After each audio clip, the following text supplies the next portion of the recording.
A couple of years ago, I made a TV programme about my father-in-law who won a Victoria Cross at Arnhem. And since then, I've been on the hunt for a follow-up, another nugget of incredible heroism in the face of impossible odds. Of course, most war stories are well known, well documented and well celebrated. The Battle of Britain, Rorke's Drift, and so on. But one day, while trolling through a second-hand bookshop, I came across a story that's hardly known or celebrated at all. It's the story of an amazing battle, a battle where more VCs were earned more quickly than any other action in the Second World War. It's a story full of ingenuity, pluck, and genuine courage. It had the lot. Having read it, I decided to do some digging. And it turned out that while very few people in the outside world know anything about this extraordinary battle, they certainly do in military circles. And they call it the greatest raid of all.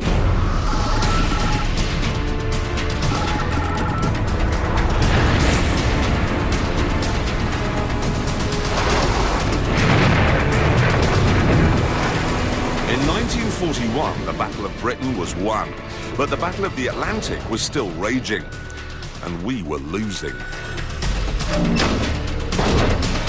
German U-boats were running amok among the convoys bringing supplies from America. 9 million tons of shipping had already been sunk, and the shipyards in Britain simply couldn't replace it fast enough. Britain was beginning to starve.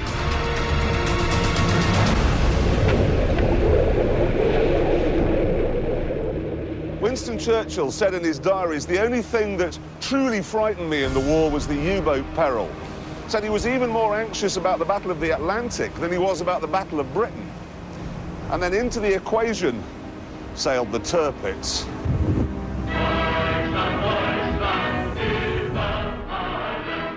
Tirpitz was the fastest and most modern battleship in the war. Even though her armour was a foot thick, she could thunder along at 30 knots. And with 8 15-inch guns, she packed a huge punch. Certainly, the Royal Navy had very little in its arsenal to take on a ship of this magnitude. And that was a nightmare for the people who worked here in Churchill's war rooms. Each of these dots on this map represents a convoy movement. If Tirpitz got among them beyond the range of the Royal Air Force, we would almost certainly lose the war.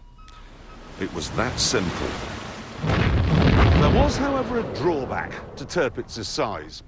You see, if she were to be damaged while out in the middle of the Atlantic, she couldn't very well go back to Germany for repairs, because that would mean limping past Britain, past the RAF, past our coastal fleet, and that would be a death sentence for her. So she'd have to go to a dry dock on the Atlantic coast of France. But there was only one dry dock on the Atlantic coast of France that was big enough to handle a ship of Tirpitz's size. This one.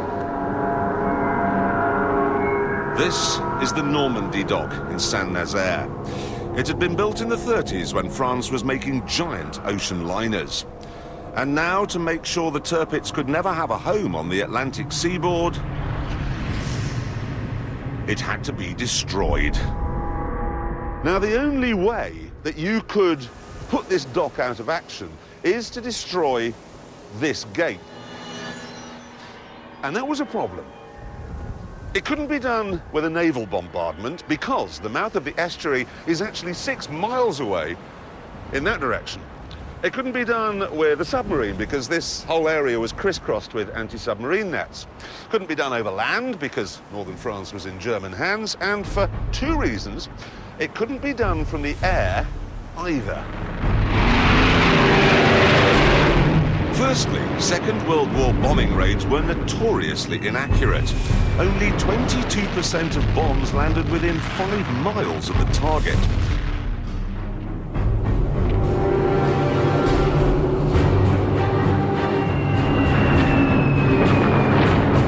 So the chances of being able to hit a dock gate from 6,000 feet in the sky were slim at the best of times. And it wouldn't be the best of times, because right next door to the dry dock were 14 U-boat pens.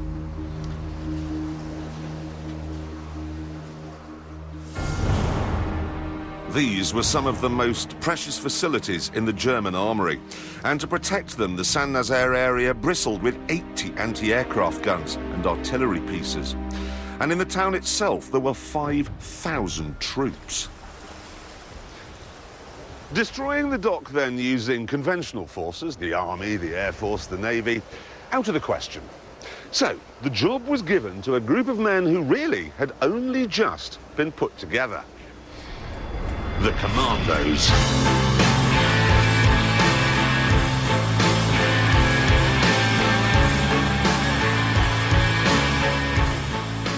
The Commandos were the brainchild of Churchill, who'd seen similar outfits operate successfully in both the Boer War and the First World War. A small number of highly trained soldiers would get in fast, do a huge amount of damage, and then get out before the enemy had time to get organised. Churchill liked this. He called it the butcher and bolt approach. So what kind of men were they?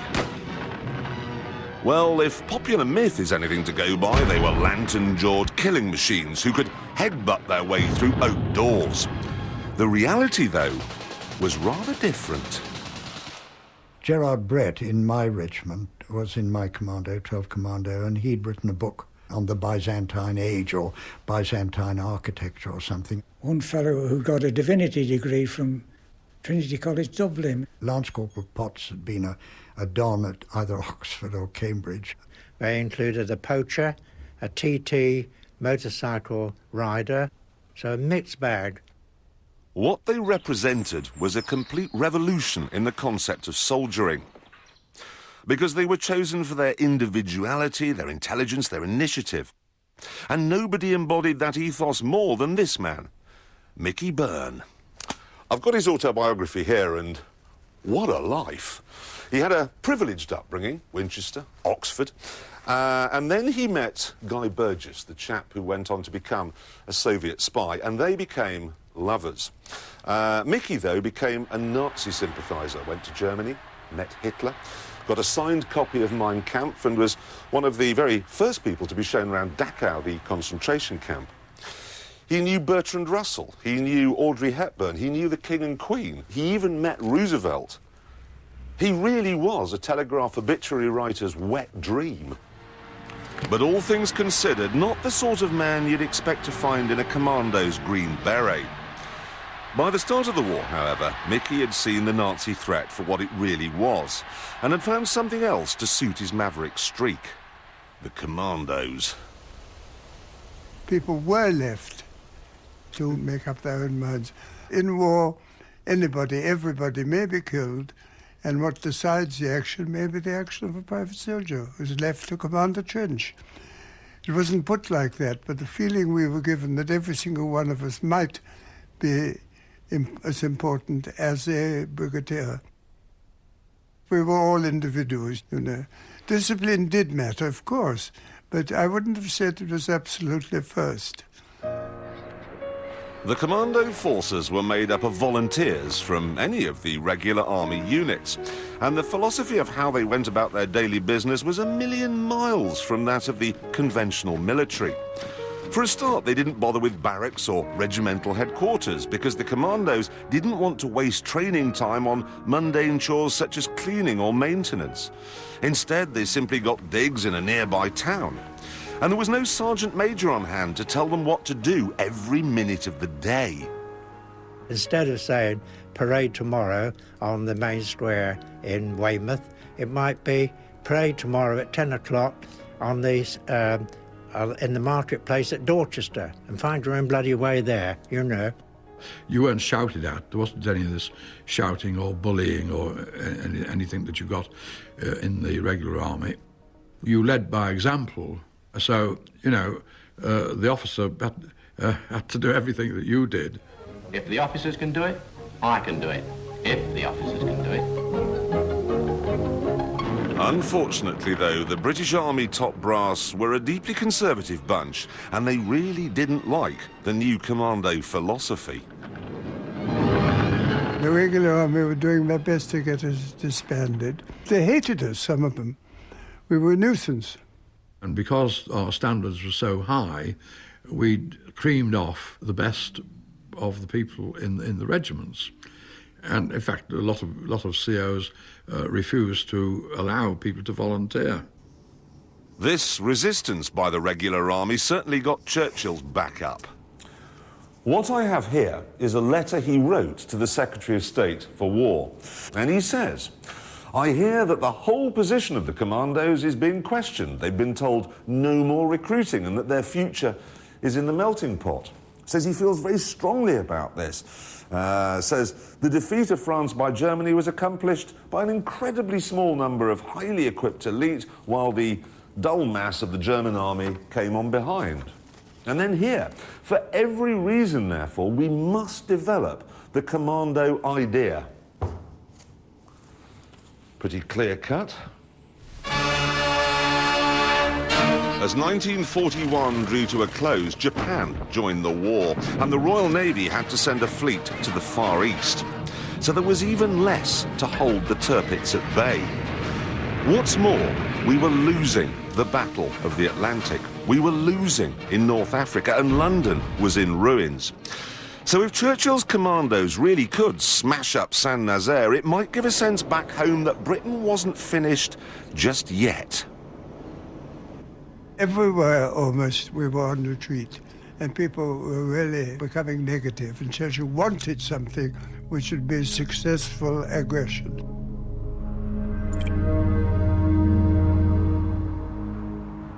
The plan to destroy the 1,500-ton dock-gate was codenamed Operation Chariot, and it was certainly bold. The commandos would get hold of a couple of destroyers from somewhere and sail them from Cornwall over to western France. Now, one of these destroyers would be filled with explosives. And while the RAF distracted the Germans with a bombing raid over Saint-Nazaire, they would somehow sneak it up the estuary without being seen by anyone in the gun emplacements here, here, here, here, here, here, here, here, and here, or by anyone with a searchlight here, here, here, and here. And then, to see what happens next, we have to turn to the actual model built to plan the raid. The destroyer, with the explosives in it, would ram the dock gates here, and the commandos would jump off, and right underneath all the guns positioned to protect the U-boat pens here, they'd run around, shooting anything that moved and blowing up anything that didn't. Then, after the destroyer exploded, destroying the lock gate, they'd all meet here at this not at all exposed jetty and get back on the second destroyer, which somehow wouldn't have been blown to pieces while it was hanging around in the estuary for a couple of hours waiting for them to finish. It would then sail back down the estuary, past all the guns, and go home. Right.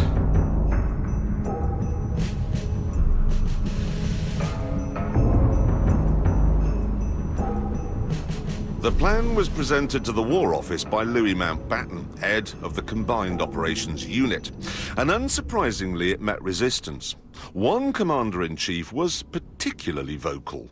I remember he started the meeting by saying, "Well, Dickie, old cock, if you're prepared to lose all your soldiers and all your ships, I suppose you can take on this task, which I regard as absolutely impossible." I said, it's the fact that it is regarded as impossible, which makes it possible. The Germans will never think we'll attempt it.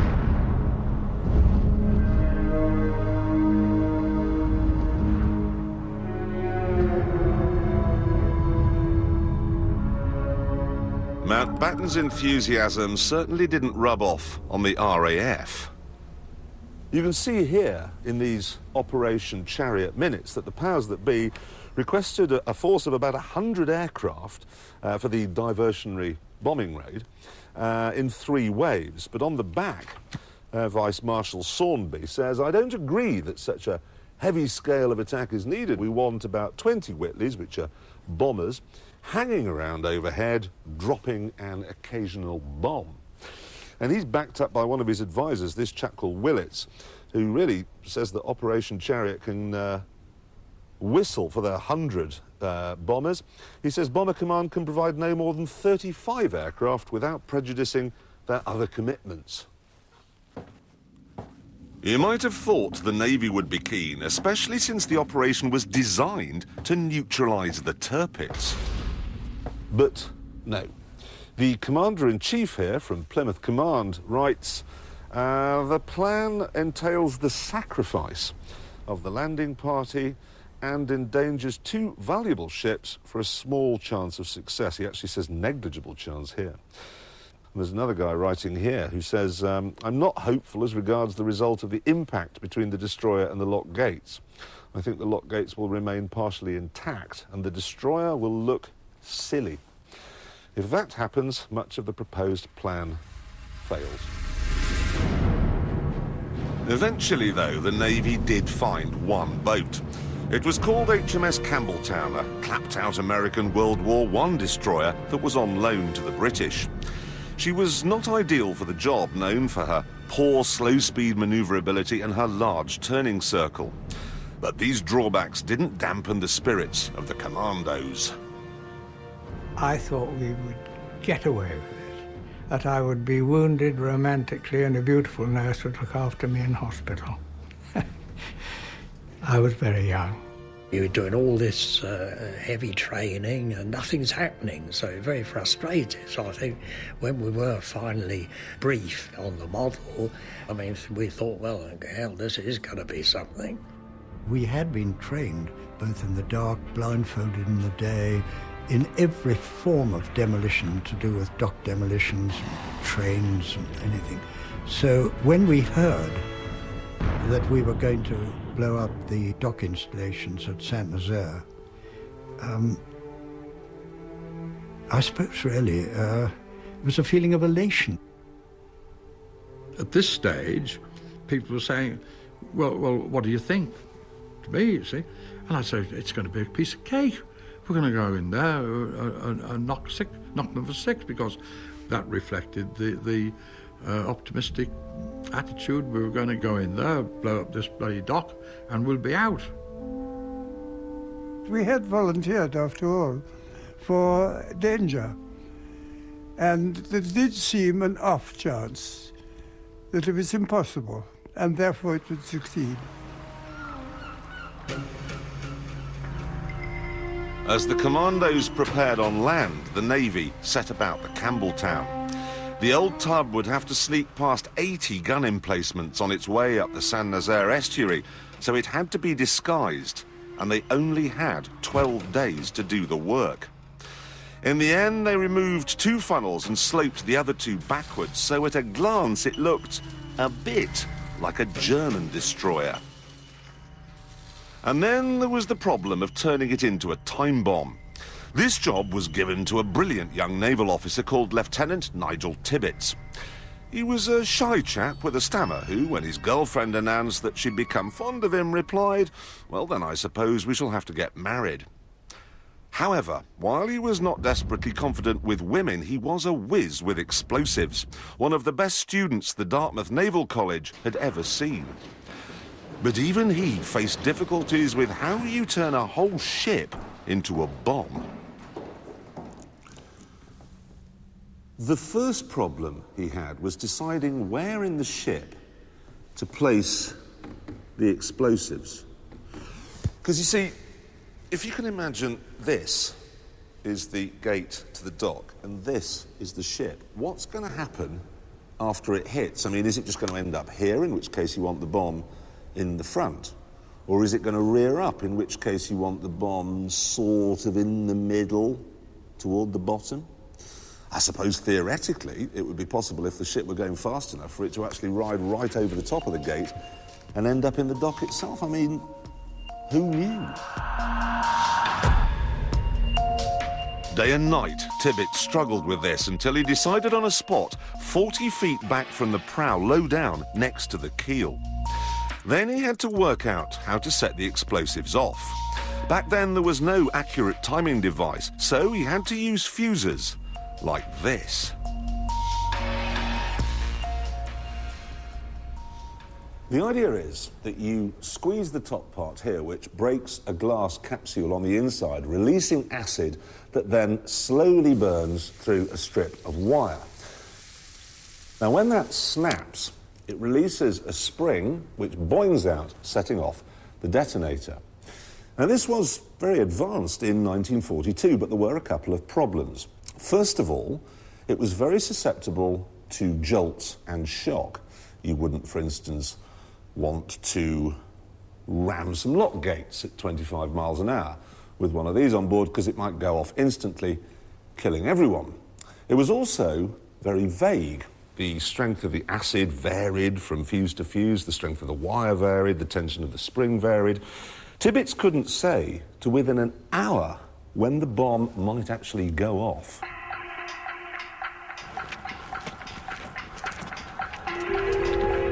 Choosing what explosive to use, however, was fairly straightforward.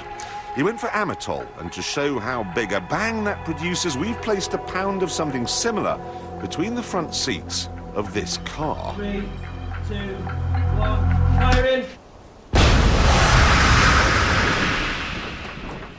That was a pound. Tibbets was going to use 4 1/4 tons. Still, even if the explosives and the fuses could be trusted to work properly, and even if they could get across to France without being detected and up the estuary without being blown to smithereens, and even if the Campbelltown could hit the lock gates exactly right and the commandos could get off and do whatever it is they had to do, they still had a problem. How do they get home again? Because the Navy wouldn't provide a second destroyer, they were instead given 16 of these.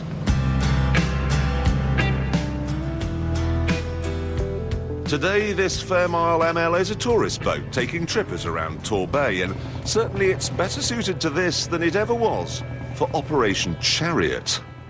They're made of Bakelite bonded plywood. It was a cheap, mass-production boat designed primarily to make the Navy look bigger than it really was. May God speed all who sail in her. It certainly wasn't particularly good in the open sea. It tended to roll badly in a swell, which made everyone on board queasy. It's not so bad if it was only used to bring the soldiers home, but this little fleet would also be used to get half the commandos out to Saint-Nazaire as well. So there'd be 15 commandos wedged down here with all their kit. And when they got to the other end, they'd be expected to get out and start fighting immediately. It's a jerry. There wasn't only seasickness to worry about, because while each ship had small guns fore and aft, it didn't have any armour. No, really. All that stood between the German guns and the men down here were, a few planks of wood. And to make matters worse, each boat was fitted with 2 500-gallon long-range fuel tanks, which were completely exposed on the deck. Campbelltown was a bomb on purpose. These things, they were bombs by accident. Honestly, it's hard to think of any vessel less well-suited to the job in hand. The commandos were hard men, good fighters.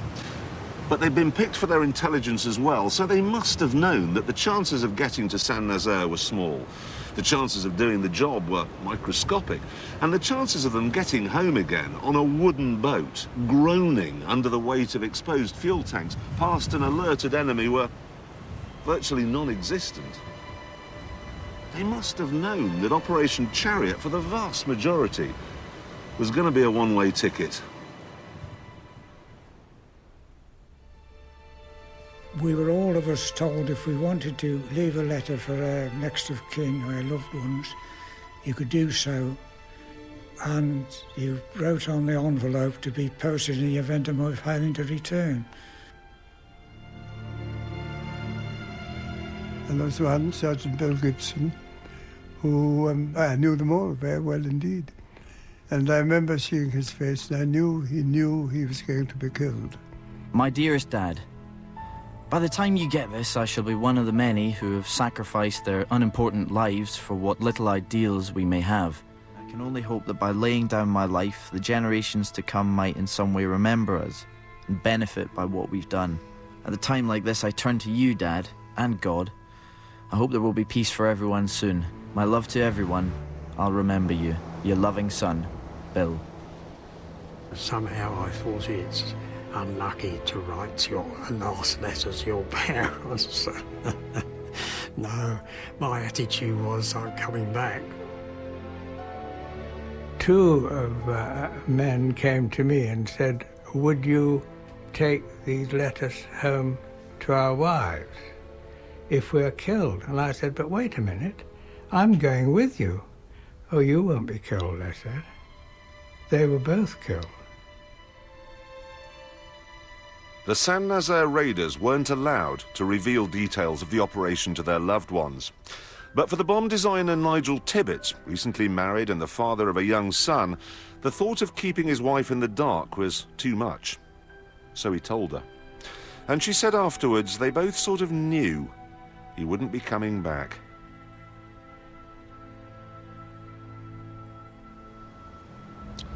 So as the commandos gathered here in Falmouth in Cornwall, ready to join the Campbelltown and the little boats that were anchored out there in the bay, Lord Mountbatten gathered them all together, and very unusually, he said to them that any man who wanted to step down could walk away without a stain on his character.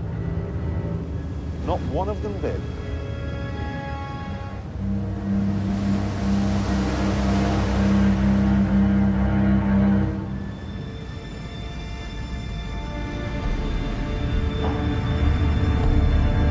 At 2 p.m. on the 26th of March, 1942, the Armada set sail, with 264 commandos and 357 Navy personnel on board. That's a total of 621 men. Only 227 would come back.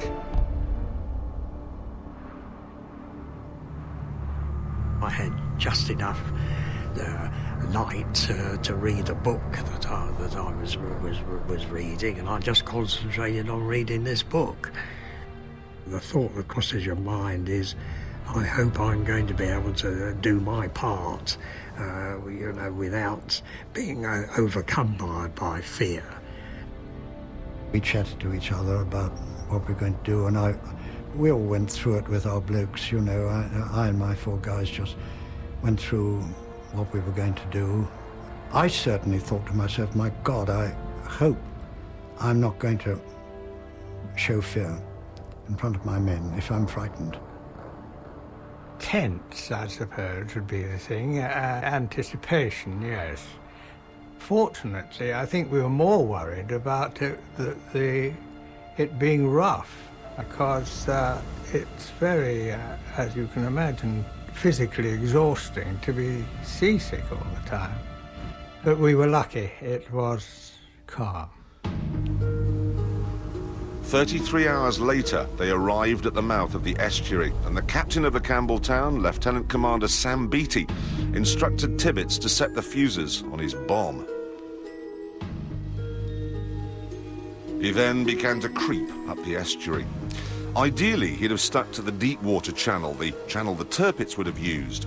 But this would have meant hugging the northern shore right under the noses of the German sentries. So he had to go right down the middle, despite the fact that the water, even at high tide, was just 10 feet deep. To reduce the ship's draft, much of the heavy armour and the big guns had been removed. So if she did become grounded, she'd be a sitting duck. We did go across sandbanks a couple of times and dragged a bit going over. But it was so quick that you hadn't got time to think, good God, if I'm marooned here, I'd be shot to pieces. It's hard to know, really, what the German gunners in this pillbox were doing when the Campbelltown chugged by. I mean, yes, she'd been hurriedly converted to look a bit like a German ship, but she was trundling right down the shallows. You'd have thought that would have alerted them to the fact something was up, but obviously it didn't, because they didn't open fire. And nor did the guns at the next pillbox, or the one after that. But then, things started to go wrong.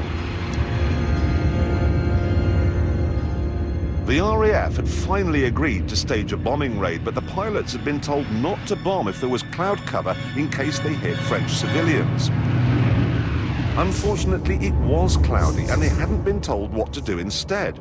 So they just flew around, alerting the Germans to the fact that something was up.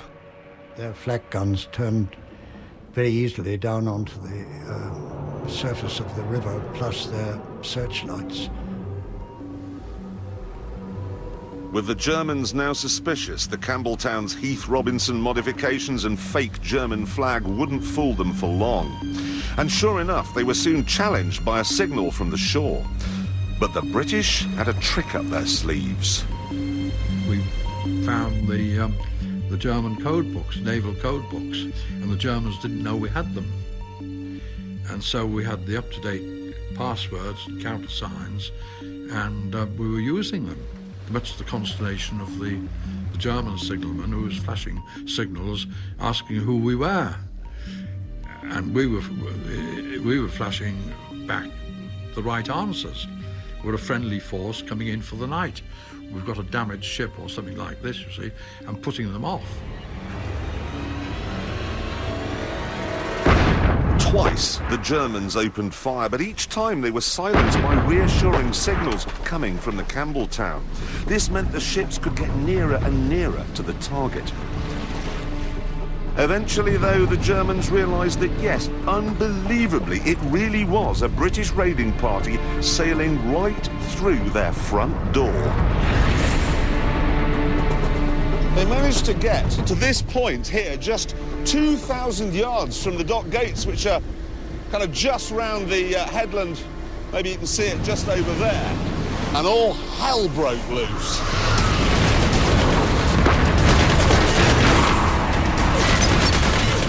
There was an awful lot of stuff hitting Campbelltown. I mean, it was absolutely hitting our poor little MLs, but Campbelltown being the big target, you know, and there was a sort of glare of searchlights. The air was filled with things that whistled, hummed and shrieked, and every one of them lethal. The main focus for the German gunners was the bridge of the Campbelltown, where the captain, Beatty, was trying to keep a steady course by calling out steering directions. The chap at the wheel was killed.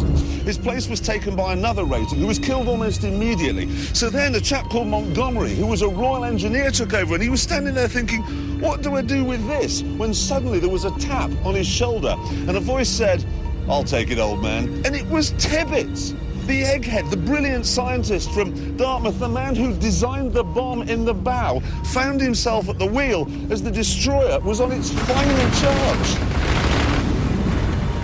I remember a red-hot shell passing through the wardroom just over our heads and going on out and didn't explode. If just one shell hit the rudder or the engine, or worse, the bomb in the bow, the mission would be over. But at this point it wouldn't have mattered, because Beatty was lined up on the wrong lighthouse, so he was heading for the wrong target. At the last minute, a searchlight picked out the lighthouse over there, the green one, and Beatty realised his mistake. He barked out an order. So Tibbets swung the wheel hard to the right to try and miss the jetty here, and then hard to the left again. And you've got to remember, he's in a ship that doesn't handle, doing 22 knots at night under a hail of enemy fire, and yet he managed to just graze the jetty there. And it's just an extraordinarily brilliant piece of seamanship. They came round the old mole, really shifting at this point. And pretty soon you can pick out the dock gates. There they are, look. There they are. Maybe, I don't know, 500 metres to go. Really cranking it up now, the old girl. Imagine what it would have been like to have been doing this on that night in March 1942. Dark, searchlights, cannon, machine gun, massive fire coming from that bank. Aiming straight for that. What's the impact going to be like? It's going to be huge!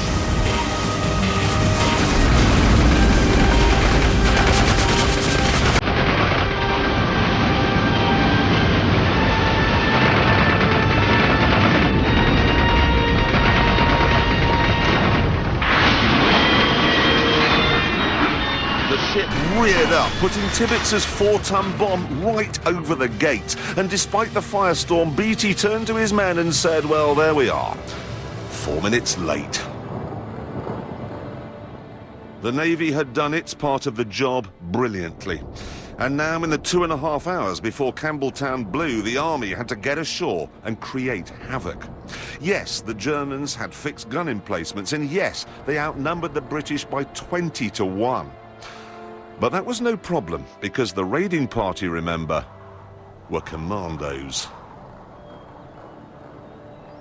They may have been picked for their intelligence and free thinking, but my God, they were tough.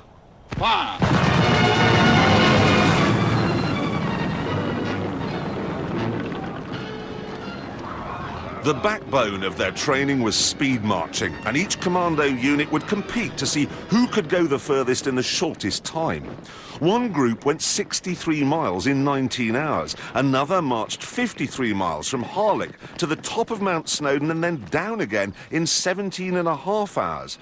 And remember, they did this while carrying 60-pound packs on their backs. Determination is the most important thing, even on speed marches, where our great aim was to get the chaps to do 15 miles in full kit in just under 3 hours, finish up on the assault course and firing, and then leisurely go up to the top of Ben Nevis. It's all part of mentally equipping them to do anything. Not only was commando training tough, but it was also revolutionary. The regular army would stay fit by doing star jumps in PE kit. The commandos trained in harsh terrain in battle dress. They invented the assault course. In fact, their methods were so advanced, they're still used by elite forces today.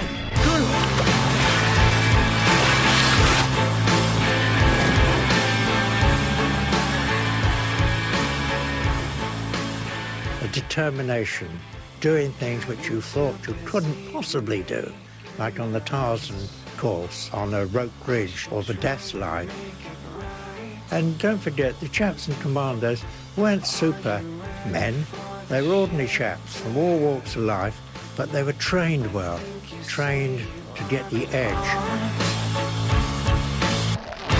I've been waiting here my whole damn life. I've forgotten what I wanted. Maybe I can do it if I put my back into it. And instead of doing weapons training on rifle ranges, commandos practiced in massive mock battles with live fire. All the weapon training was geared to offensive action. A little example, the Bren gun was normally fired on the ground, but why not use it, firing it from the hip? And this was an innovation. And they weren't just revolutionary with guns either. They also learned unarmed combat, stuff no regular soldier had ever even heard of. How to tackle a bloke with your bare hands. Knock him out, spoil his prospects and pinch his weapon. And his gold watch too, if he's got one. The key element was getting themselves to convince themselves they could do anything. And you can only do that in the military sense if you train people to urge them on and overcome their inner fears and give them supreme confidence.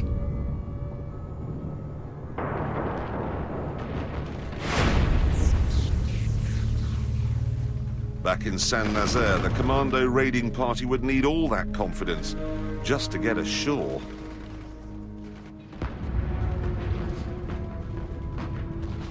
We went up on deck and we went to the bows of the ship. Well, the 12-pounder had been hit.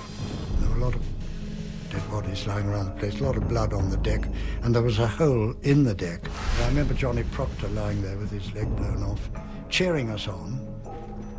When I came up on deck, there was a brilliant flash and a ear-shattering explosion, and I felt a blow on my knee, which felt like a sledgehammer, and it knocked my knee on one side, and I fell to the deck. And I was lying there, and suddenly somebody grasped the rucksack and pulled me on my feet and said, "You all right, lad?" And it was Major Copeland. He said, "Bamboo, lad, at port side. Don't hang about here, it's decidedly unhealthy." Tibbets and Gough were there, and they were holding their scaling ladders, and these two chaps were laughing and swearing and so on. And I think we probably dropped maybe even 8 feet down onto the dock. The next thing was Germans, and they said, "Handy hoch," and I said, "Handy hoch to you." While Tiger was having a set-to with Jerry, the demolition teams were on their way to their targets. One of the main targets was this underground bunker, because down there, and I'm not absolutely certain how I actually get down there, but anyway, down there are the pumps that were used for emptying all the water out of the dock. Stairs. The job of smashing this place up was given to a team of 4 commandos led by Lieutenant Stuart Chant. Chant, a stockbroker in peacetime, had to place the explosives even though on the way to the pump house he'd been wounded in the left leg, the right arm, and both hands. Unfortunately, the explosives had been pre-rigged in England with very short fuses.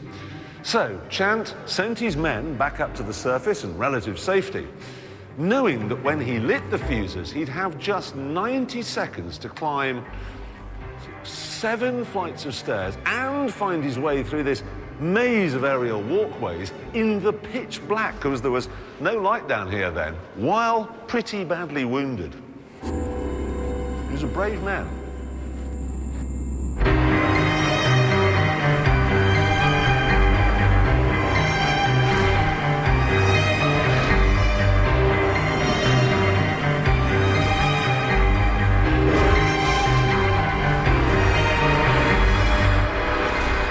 Chant made it. And the pumping house was gone. And meanwhile, other teams were having similar successes with the winding houses at both ends of the dock. I went up to my colonel and saluted him and said, "So we've blown up the northern winding house." And he said, "Well done, old boy." So I said, "I'm now ready to go back to England, sir." At 2:30 in the morning, the surviving commandos came here, where they'd arranged to meet the small boats that would take them home. They were pleased as punch with the way things had gone. But the elation was short-lived, because the scene that greeted them out in the estuary was truly horrific. Almost all of the wooden MLs with their exposed fuel tanks had been blown to smithereens. According to witnesses, the whole estuary was on fire.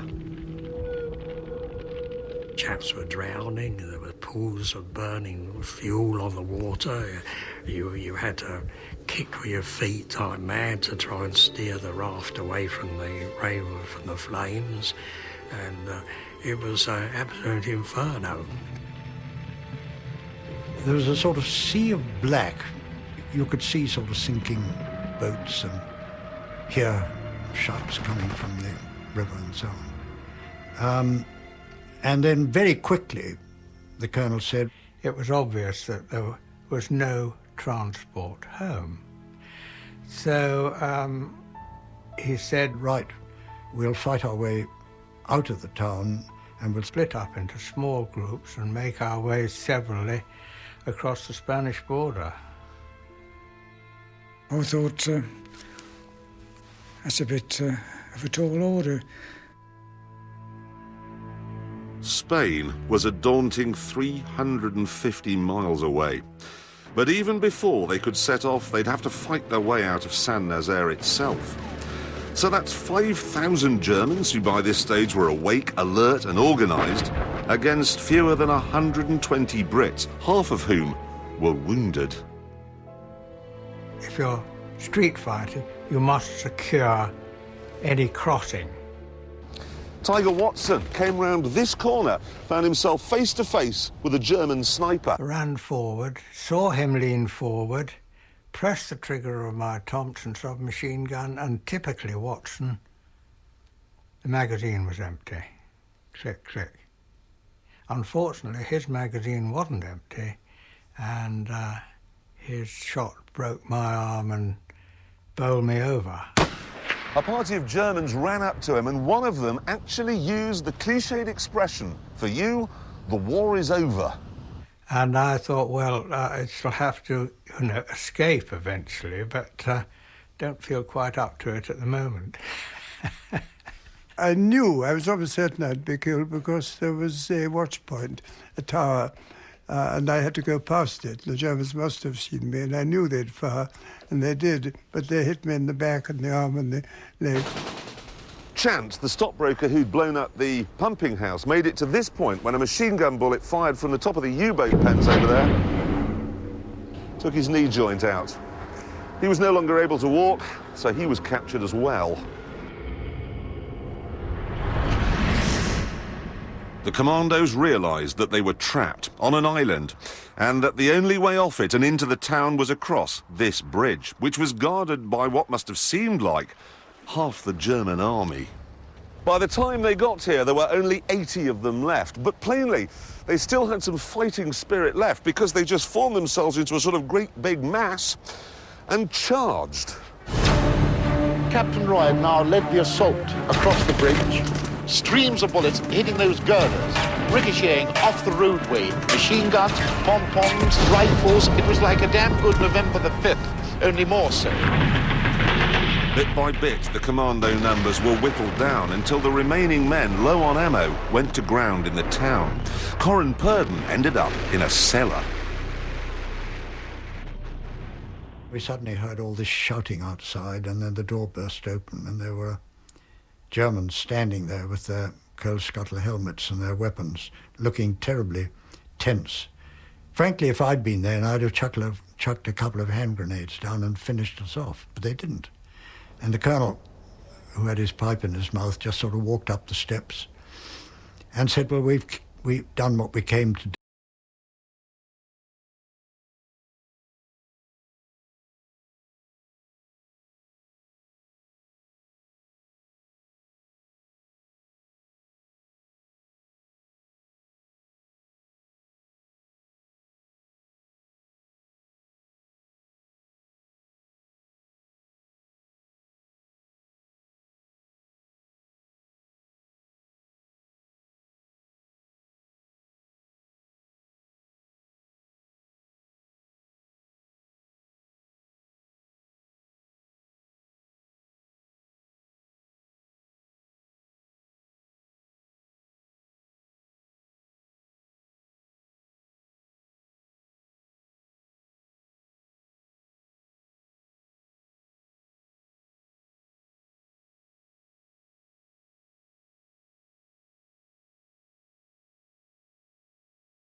They fished out of the river and put him on the table and said, you try and revive him. And we tried to get the water out of his lungs. And by this time, we were saying to one another, the Campbelltown hasn't gone up. The British could only console themselves that despite the failure, they had at least fought like lions. They were patting us on the back there, the Germans were. Amazing. Yes, they probably couldn't believe it that anybody would venture up into a submarine base heavily defended. Some of the stories of bravery were incredible. Out in the estuary, one of the surviving MLs had gone head-to-head with a much more powerful German destroyer. The British gunner, a commando called Sergeant Tom Durrant, was asked to surrender on a number of occasions, but even though he'd been shot 16 times, he kept on firing, until he was overcome by the loss of blood and passed out. But the story doesn't end there, because the captain of the German destroyer was so impressed by Durrant's bravery But when he landed, he took the trouble to find the most senior British officer and said, look, I don't know who was on that gun on that little ship, but whoever it was should get your Victoria Cross. And he got it. One of 5 awarded as a result of the action that night. So the commandos had fought well, but all they had to show for it was a destroyed pumping house and 2 damaged winding stations. Even at 10 a.m, the Campbelltown still hadn't exploded. And by this stage, the ship was crawling with German souvenir hunters. There was a real possibility the bomb might be discovered and defused. At one point in the morning, Mickey Byrne was marched along here, right past where the Campbelltown was embedded in the gates, and that called for a remarkable piece of acting.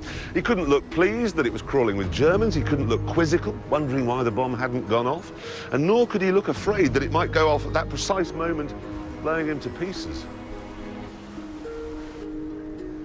Among the prisoners was the Campbelltown's captain, Sam Beattie, who was being held in a nearby hut. I was interrogated by a German who spoke very good English. He discovered that I'd been in Campbelltown, and he was remarking that it was no good ramming a stout gossoon like that with a flimsy ship. At that moment, there was a bang.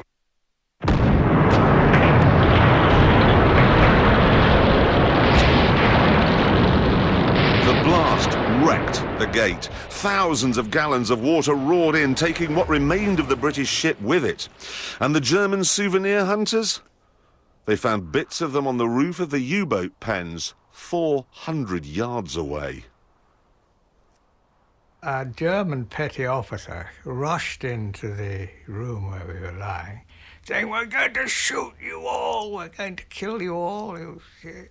We just were so sort of exhausted and everything else that we were delighted that the explosion had occurred and just said, please don't shout, just get on with it. Hitler was so incensed that he later issued his infamous order that in future all captured commandos would be executed as spies. Small wonder. Damage to the Normandy dock was so comprehensive that it was not repaired until 1947, 2 years after the war was over. As a result, Tirpitz was denied a home base in the Atlantic, and as a result of that, she was forced to spend most of the war in a fjord in Norway. She was finally destroyed by RAF bombers in 1944, and incredibly, this mighty battleship, the pride of the German Navy, went to the bottom, having never sunk so much as a fishing boat. In the smoke of giant explosions, the Tirpitz capsizes and sinks. The price for rendering this great ship impotent had been high.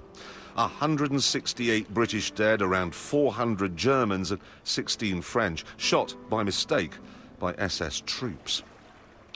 Still, the attack did mean that Churchill could say to the British and the world, "We're not done yet." And it helped in France as well. One very important thing is what the French Prime Minister said to us on our first return to St. Nazaire. He said, "You were the first who gave us hope."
After coming home, he qualified as a doctor and ended up in Africa, helping victims of leprosy.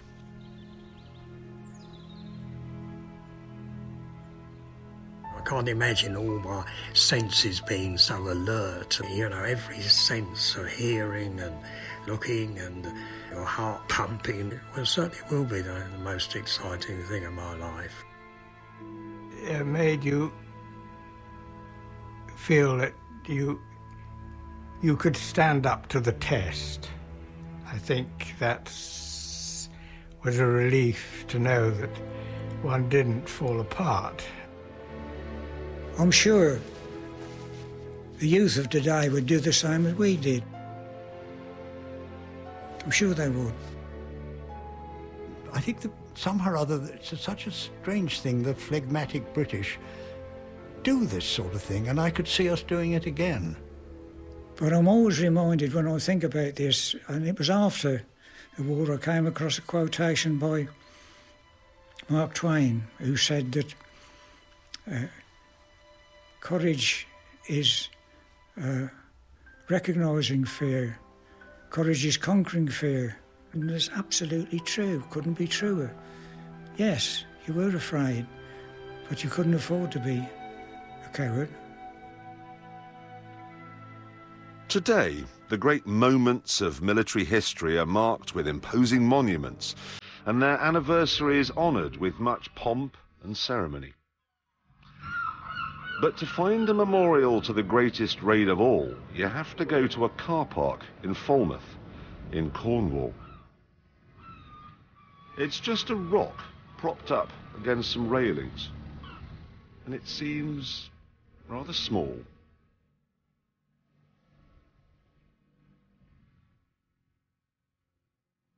I've always had the feeling that anything that really offers some hope, whether it's international or national or even individual, some idea of your own, and it's impossible, never think so. Try it.